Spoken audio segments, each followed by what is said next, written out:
We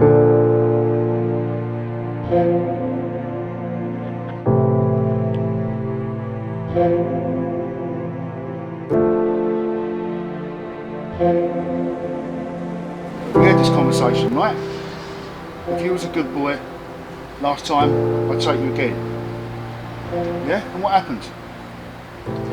All you want is food. Because I didn't feed you, we was up late. Yeah?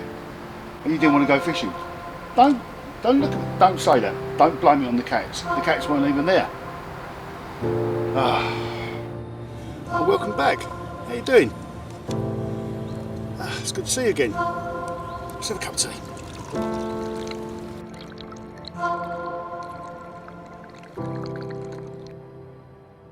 So I was going through the shed the other day and I found my old mum's reel.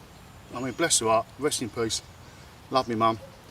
Now, she used to go fishing, method feeder fishing. She used to love method feeder. I used to say, where's mum? Dad, where's mum? Oh, she's gone fishing, son. Leave her alone.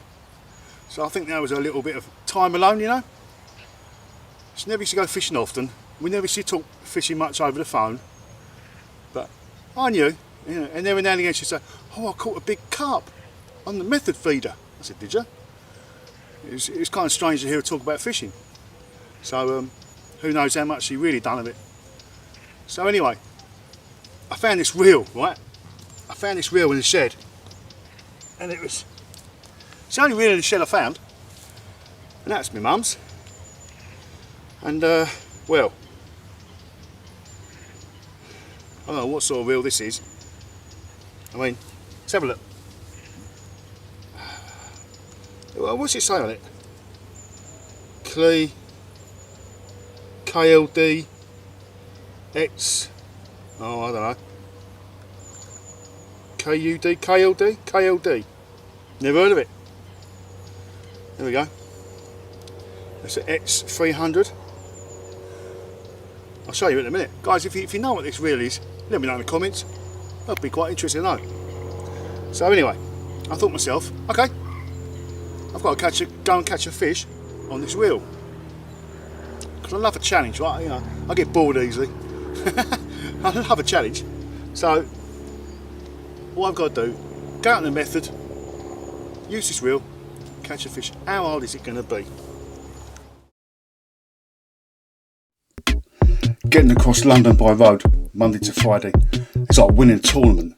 You feel elated and exhausted at the same time. It's hard to recognise any romantic city sights when you have an Uber trying to edge out in front of you at every turn. Did you know that London has so many trees that it falls within the UN definition of a forest? I prefer the term jungle. As the writer Virginia Woolf once noted, the streets of London have their map, but our passions are uncharted. What are you going to meet if you turn this corner?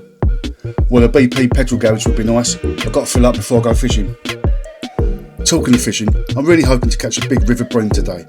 These fish are never stocked. They do indeed just seem to appear in just about every river in the UK. In fact, let me know if your river has none. I'd be interested. Bream are the bane of carp anglers, picking up carp baits in every water inland, and often they'll be reeled in on heavy gear like a wet sack. Make that a slimy wet sack. But a big river bream, nearing or over £10, are a special fish. To catch by design can be especially difficult, as I've found out. And I've heard of hard fighting river bream. Who'd have thought? Matched with a quiver tip soft rod, and you can have obscene fun. I long to catch a dustbin lid, as they are lovingly termed on such fishing gear.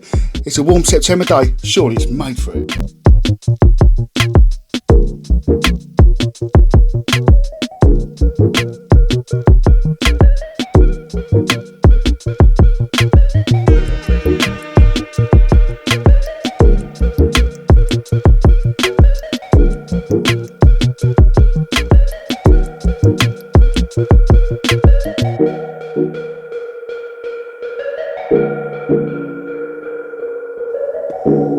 Hey, right, we're back, we're down here.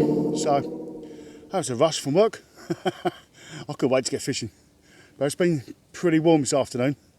And actually the sun came out, which I'm a little bit disappointed about. So, I've not had a touch on the rod. But I keep going, I keep going. Do you know what, I believe that It was good, you know, it wasn't going to happen till last light anyway. I don't know, we've hardly had any rain just lately. The river's really clear. I know I'm in quite a good spot here. It's got some depth to it, you know. It must be 8, I reckon 7, 8 feet, which isn't bad for this river. It's quite a wide area as well. The kind of space that, you know, the kind of place that you expect bream to be. But I don't think they're getting their heads down feeding yet.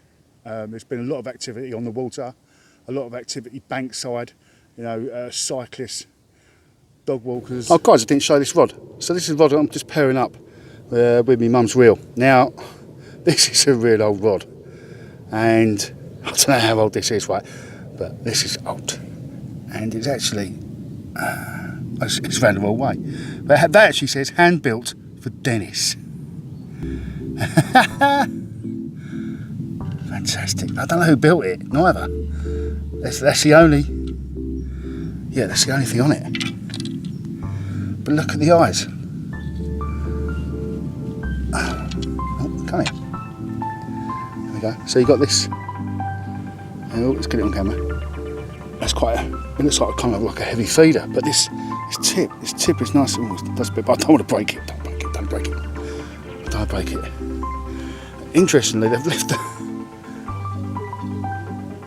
the wrapping on the cork handle. So I dare say if I strip that back out, it'll still look like new. Obviously it's a bit damaged here where the reel normally goes. And of course you've got this marvellous hole. Needs to slide up, you know, and you put your reel on. So yeah.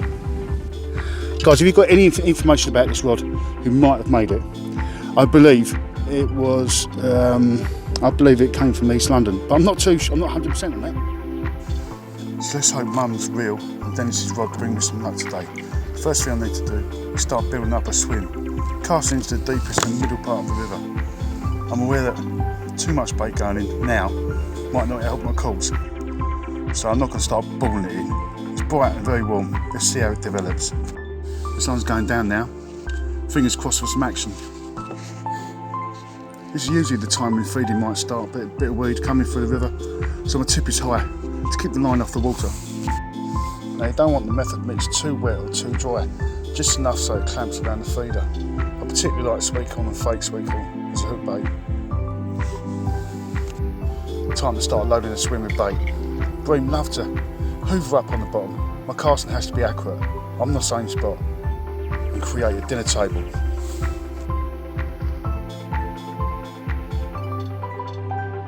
I did actually change the hook bait from a small boilie in case I picked up a carp during the day, but sweet corn are like magnets for bream.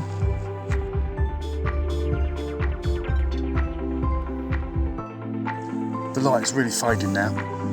I've got small fish picking at the feeder. A good trick is to make 1 or 2 turns on the reel to bring the hook bait back and sit on top of the feeder. I've caught them. What's that? Oh, I think it's a roach, you know. It's a good roach. Yeah, look at that. Lovely. Ha-ha. At last. Something's come on the feed. There we go.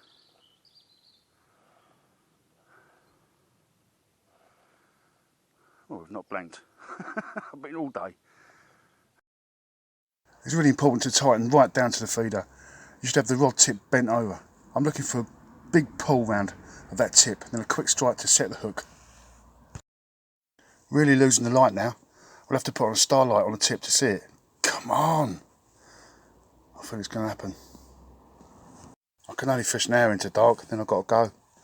Come on. Oh well. I did a screaming run from the bream. Thought it was a carp. It fought all the way to the net. And, well, it's got to be the biggest bream I've caught. Got to be. I can't wait to get this up and have a look at it. I didn't have time. Didn't have time to put the camera on. There's loads of snakes in front of me, I know that. I wasn't going to mess around. I saw it far out. Wow. Okay, let's do this. That's got to be the biggest bream I've caught.